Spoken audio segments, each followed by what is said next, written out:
This channel does not promote any violent, harmful, or illegal activities. All content provided by this channel is meant for an educational purpose only.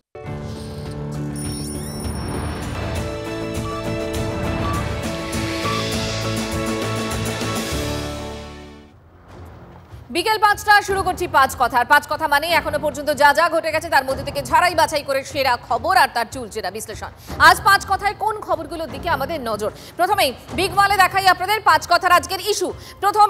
প্রথম issue হাসপাতালে ঢুকে গুলি বর্ষণ, খুন রোগী দেখাবো, সেই ছবিও দেখাবো, খবরও বলবো। ইস্যু ২, ফের আলোচনায় অসমের ডিটেনশন ক্যাম্প, বিস্তারিত জানাবো আপনাদের পাঁচ কথায়। পাঁচ কথার শুরুতেই বিহারের ছবি দেখাবো।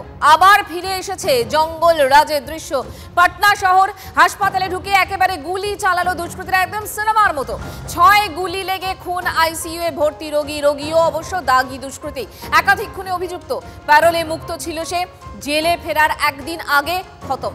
সামনেই বিহারের বিধানসভা নির্বাচন, খুন ঘিরে সরগরম রাজনীতি, উঠল রাষ্ট্রপতি শাসনের দাবিও।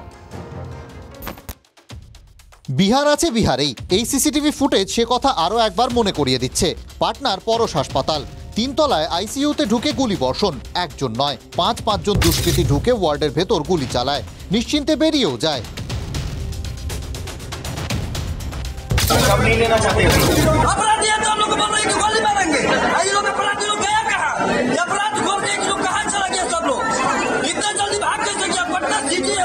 দুই গ্যাংয়ের লড়াই, জানাচ্ছে পুলিশ।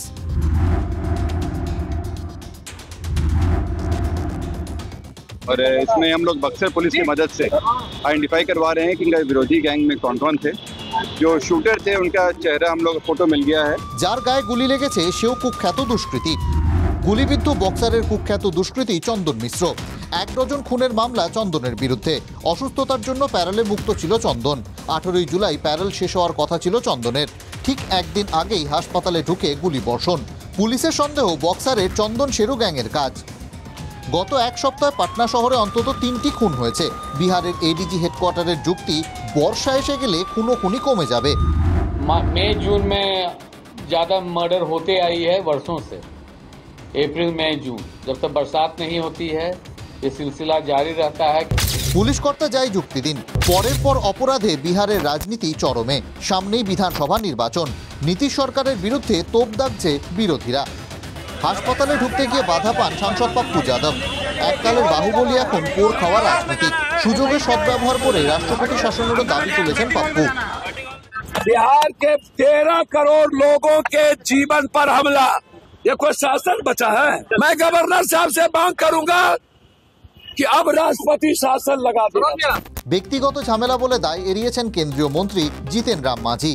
आरएस हॉस्पिटल कोई सरकारी संस्था नहीं है, वो निजी संस्था है। वहाँ घूस करके मारा है तो किसी साधु को नहीं मारा है। आपस में गैंगवार का मामला है, वो लोग तो कहीं भी कुछ कर ले सकते हैं। নীতিশ সরকার কি দায় এড়াতে পারবে? Bureau report, TV9 Bangla. এবার বাংলায় চোখ রাখি। জোর কদমে ডিটেনশন রাজনীতি, এখানেও ভিন রাজ্যের উদাহরণ আসছে।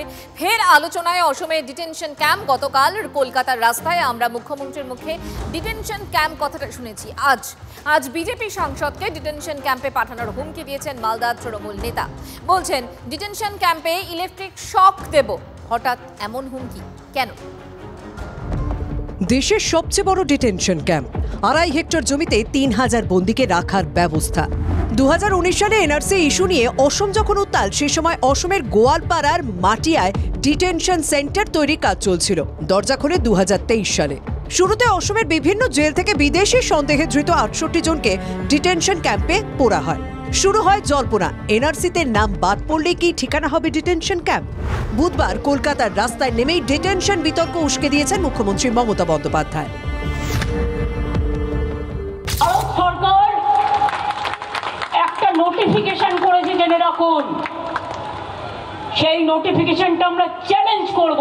যাকেই সন্দেহ হবে বাংলা ভাষায় কথা বলে অ্যারেস্ট করবে ডিটেনশন ক্যাম্পে, মানে হোল্ডিং এরিয়া।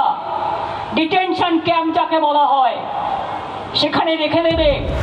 সপ্তাহখানেক আগে ঝড়সুগুদায় একদল বাঙালিকে আটক করে অস্থায়ী ডিটেনশন ক্যাম্পে রাখে ওড়িশা পুলিশ। তা নিয়ে ব্যাপক রাজনৈতিক চাপানুতর শুরু হয়। বাংলাদেশি সন্দেহে আটক বলে জানিয়েছিল পুলিশ। ভিন রাজ্যে বাঙালির এমন হেনস্থার অভিযোগ তুলেই বুধবার রাস্তায় নামে তৃণমূল। রেশ এবার জেলায় জেলায়। পাল্টা বিজেপি সাংসদকে ডিটেনশন ক্যাম্পে পাঠানোর হুঁশিয়ারি মালদার তৃণমূলের জেলা সভাপতি আব্দুর রহিম বকশির। আমরাও আপনাকে গ্রামে বয়কট করে ডিটেনশন ক্যাম্প তৈরি করে সেখানে ঢুকিয়ে দিব। এমপি মহাশয় আপনি জেনে রাখেন, মাইকে বলছি, উড়িষ্যায় যেভাবে ডিটেনশন ক্যাম্প তৈরি হয়েছে, বাঙালি খেদাবের ডিটেনশন ক্যাম্প, তো সেই রকমের আমরা এখানে তৈরি করে ওনাকে ঢুকিয়ে রাখবো। তাহলে শুধু ইলেকট্রিক শক কেন, আর যা যা দেওয়ার দরকার আছে সবকিছু দেওয়া যাবে। তার একটা ভাষা জ্ঞানটাও নেই। তিনি একজন সাংসদকে তিনি আক্রমণ করছেন এবং বলছেন বেঁধে রাখবো, ডিটেনশন ক্যাম্পে পাঠিয়ে দিব। আমিও তো আদিবাসী সম্প্রদায়ের, তো আদিবাসীরা কি ছেড়ে দেবে? তার জবাব তো আদিবাসীরাও দেবে। ডিটেনশনের কথা উচ্চারণ না করেও বিজেপি নেতাদের হুমকি বাঁকুড়ার তৃণমূল নেতারও। এই অত্যাচার, এই অবিচার, এই অন্যায় করা হয় বিষ্ণুপুর সাংগঠনিক জেলায়। বিজেপি নেতাদেরকে বাড়ি থেকে বের হতে দেব না। কি বলছেন বিরোধীরা? রাজনৈতিক দলের সভাপতির বক্তব্য বলে মনে হলো কি? মনে হলো কোনো চোর ডাকাতের দলের এক দুর্বৃত্তের বক্তব্য। পরিষ্কার কথা, আসলে এনার প্রবলেম কি জানেন? এনার দলেই ইনি কোণঠাসা। বিজেপিকে মোকাবেলা করতে হবে, তৃণমূল তার মোকাবেলা করবে। আমরা প্রত্যেকটা মানুষের রাজনীতি করার স্বাধীন অধিকারের পক্ষে। এনআরসি থেকে ভোটার তালিকার বিশেষ পরিমার্জন, তর্ক বিতর্ক যত চলছে ততই যেন প্রাসঙ্গিক হয়ে উঠছে অসমের detention camp. Bureau report, TV9 Bangla. এবার যে শব্দে জোর দেব সেটা হচ্ছে বুলডোজার। রাজনৈতিক শব্দ অবশ্যই। বুলডোজার নিয়ে জাতীয় রাজনীতিতে কম জল ঘোলা হয়নি। বিজেপির পোস্টার বয় যোগী আদিত্যনাথের রাজ্য উত্তরপ্রদেশে বুলডোজার রাজনীতি নিয়ে কম হইচই হয়নি। আর এবার সেই বুলডোজার চর্চা হচ্ছে বাংলায়। মালদার জেলা শাসক নিতিন সিংহানিয়ার একটি নির্দেশ ঘিরে রীতিমতো শোরগোল পড়ে গেছে। সরকারি জমি দখলদারীদের বিরুদ্ধে কড়া অবস্থান জেলা প্রশাসনের। বুধবার হরিশ্চন্দ্রপুরে প্রশাসনিক বৈঠক থেকে মালদার জেলা শাসক থানার আইসিকে কি নির্দেশ দিয়েছেন শুনুন। অফিসের পাশে যে জায়গাটা আছে, একজনই জায়গাটা ঘিরে রেখে দিয়েছে, একজনেরই দখলে আছে পুরোটা। জেসিবি লাগাও, তো হটাও, জেসিবি লাগাও, তো হটাও, জেসিবি লাগাও, তো হটাও। পরে সাংবাদিকদের মুখোমুখি হয়ে তিনি কাজ না হলেই কড়া অ্যাকশনের কথা বলেন। যেখানে এখানে ঘাটতি আছে সেটা বলা হয়েছে, টাইমলাইন্স দেওয়া হয়েছে, না করলে কিন্তু অ্যাকশন নেওয়া হবে। পঞ্চায়েতের টাকা কাজে লাগাচ্ছে না বলতে দেখা গেল স্যার। আমরা একটা দুটো পঞ্চায়েতকে দেখেছি, তাদেরকে একটা টাইম দিয়েছি আমরা, না হলে কিন্তু অ্যাকশন নেব। স্বাভাবিকভাবে জেলা শাসকের এই নির্দেশ ঘিরে জোর বিতর্ক, কারণ রাজ্যের মুখ্যমন্ত্রী তো বুলডোজার চালানোর ঘোর বিপক্ষে। সেখানে একজন সরকারি আধিকারিকের কথা বলছেন। নেগোসিয়েশন না দিয়ে, কম্পেনসেশন না দিয়ে বুলডোজার দিয়ে উচ্ছেদ আমরা করতে দেব না, এটা আমার গভর্নমেন্টের পলিসি নয়। জেলা শাসকের নির্দেশ ঘিরে তাই বিতর্ক একেবারে তুঙ্গে। তৃণমূলকে চড়া সুরে আক্রমণ বাম বিজেপির। পঞ্চায়েত কাজ করছে না, টাকা স্যাংশন হয়ে যাচ্ছে, তার জন্য তিনি এখন টাইম বেঁধে দিচ্ছেন। তার একটাই কারণ, 8 মাস পরে ভোট। এখন ডিএমএসপির মারফত যেন এই সমস্ত কড়া পদক্ষেপ নেওয়া হয়। খতিয়ে দেখতে হবে যে সেই সমস্ত এলাকাতে জবরদখলকারী কারা। তৃণমূল কংগ্রেসের তাবড় নেতারাও জবরদখলের সঙ্গে যুক্ত আছে, তো আগে তালিকা প্রকাশ করুক। হঠাৎ করে বুলডোজারের কথা বলে দিলেন। বাম বিজেপি যখন সরব তখন তৃণমূল নেতৃত্ব তারা কি বলছে তাদের সাফাই শুনুন। বুলডোজারের বিরুদ্ধে তৃণমূল কংগ্রেস কালকেও ছিল, বুলডোজারের বিরুদ্ধে তৃণমূল কংগ্রেস আজকেও আছে। তবে কিছু কিছু জায়গা আছে যেখানে কতিপয় মানুষেরা, দুষ্কৃতিকারীরা জবরদস্তি করে সরকারি জায়গাকে কুক্ষিগত করে রেখেছেন। তাদেরকে সরানোর জন্য যদি ব্যবস্থা গ্রহণ করে প্রশাসন করতেই পারে। উত্তরপ্রদেশের মতো, গুজরাটের মতো হাজার হাজার নিরীহ মানুষের বাড়ি বুলডোজার দিয়ে, ধর্মস্থানগুলো বুলডোজার দিয়ে পশ্চিমবঙ্গের বুকে ভাঙা হবে না।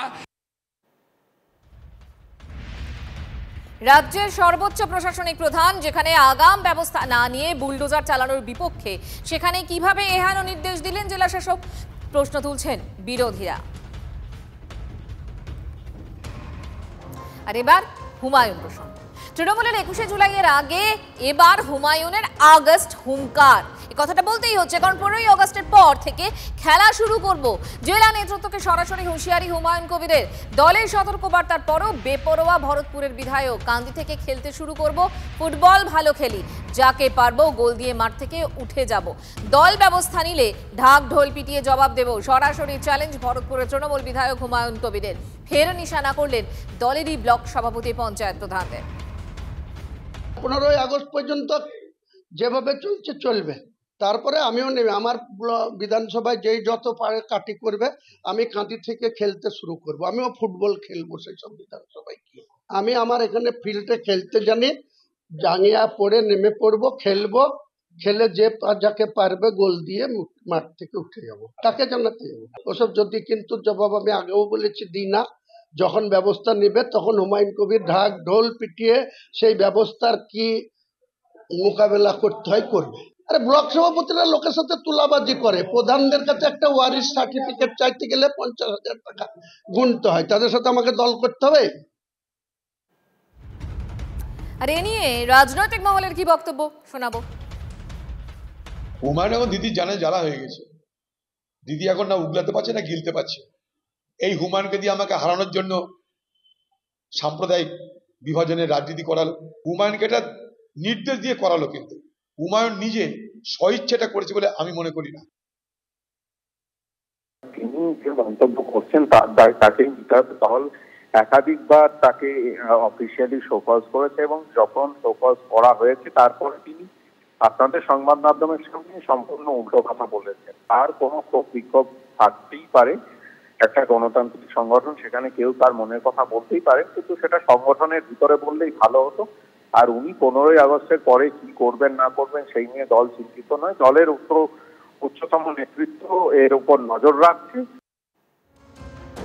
ডাক্তারি শিখছেন না রাজ্যের মেডিকেল ছাত্ররা, ফলে বড় ডিগ্রিধারী ডাক্তারও সিজার করতে গিয়ে পালিয়ে যাচ্ছেন। বিস্ফোরক এই দাবি খোদ রাজ্যের স্বাস্থ্য অধিকর্তার। মেডিকেল এডুকেশন ডে এর মঞ্চে দাঁড়িয়ে স্বাস্থ্য শিক্ষার বেহাল দশা নিয়ে মুখ খোলেন স্বাস্থ্য অধিকর্তা স্বপন সোরেন।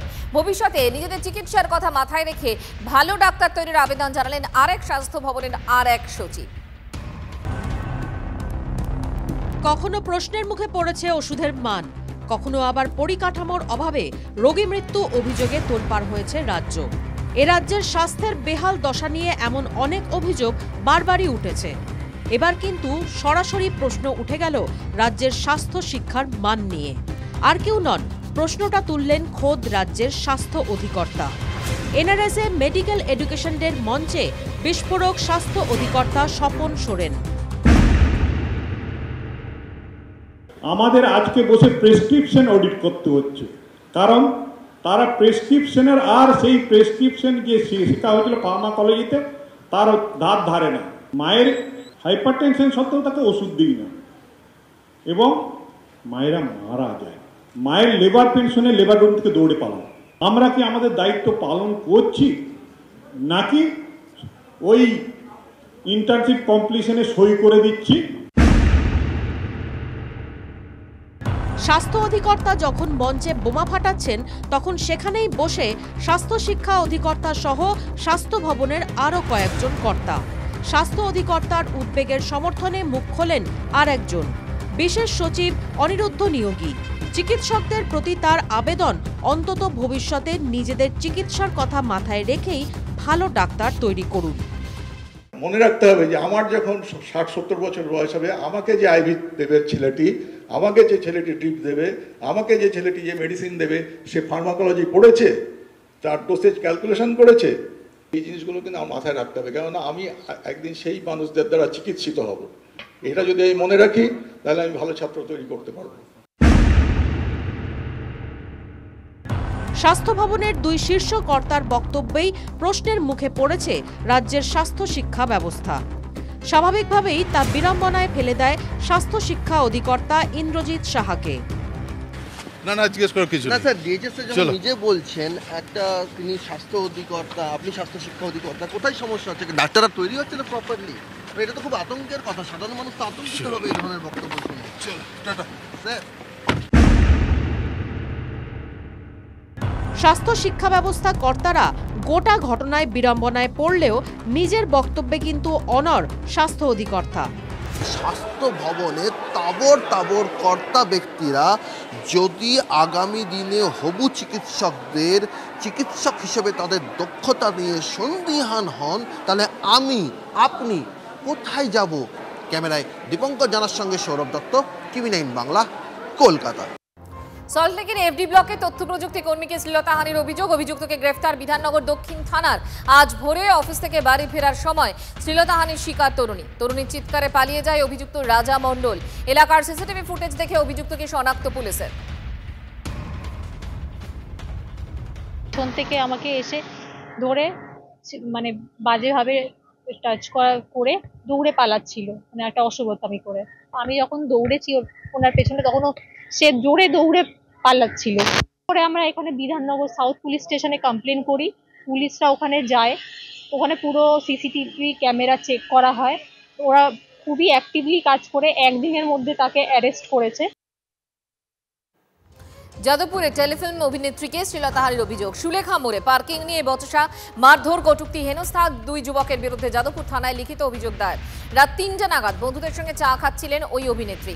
সেই সময় গাড়ির পার্কিং নিয়ে বচসার সময় কটূক্তির অভিযোগ। অভিনেত্রীর বিরুদ্ধে পাল্টা অভিযোগ করেছে 2 অভিযুক্ত। অভিনেত্রীর বন্ধুদের বিরুদ্ধে মারধরের পাল্টা অভিযোগ দায়ের।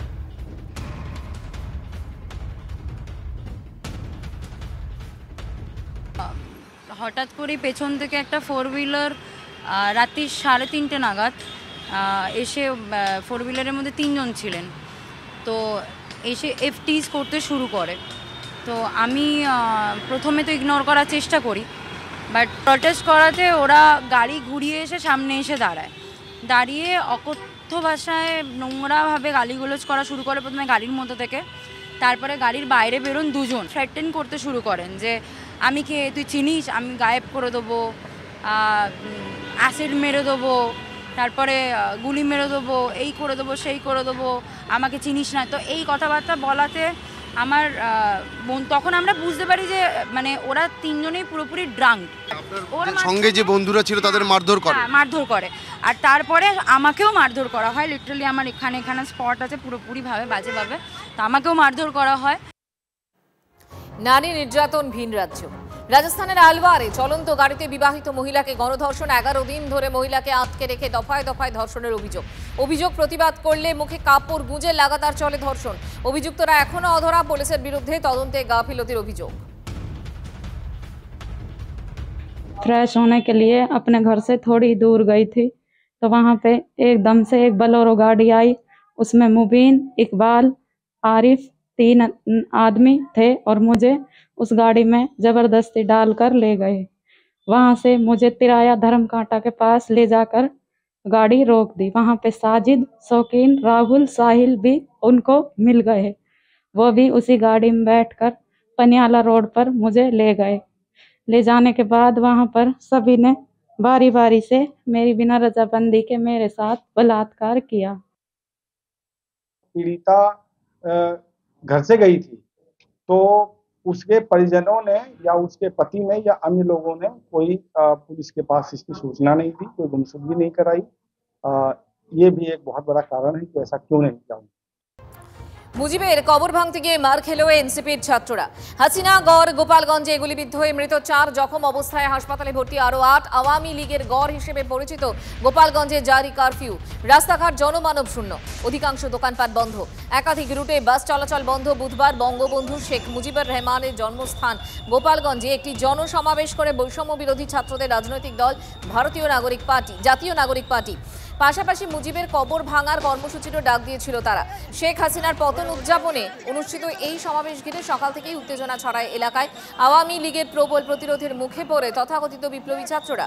অভিযোগ, সভা মঞ্চে হামলা চালিয়ে তাদের মারধর করে আওয়ামী লীগের নেতারা। পুলিশের গাড়িতেও আগুন লাগানোর অভিযোগ। পরিস্থিতি নিয়ন্ত্রণে আনে সেনা। আজ সন্ধ্যে 6টা পর্যন্ত কারফিউ কামরুজ্জামান জেলায়। প্রতিবাদে জায়গায় জায়গায় পথ অবরোধ করে এনসিপি। দোষীদের শনাক্ত করে দ্রুত শাস্তি দেওয়া হবে জানিয়েছে ইউনুস প্রশাসন।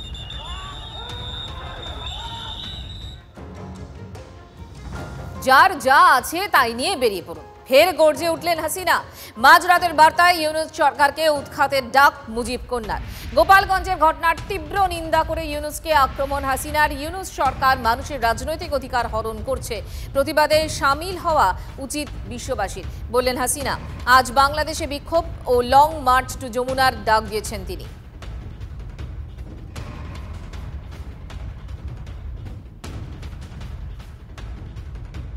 বাংলাদেশটা মনে হয় যেন হায়নার কবলে পড়েছে।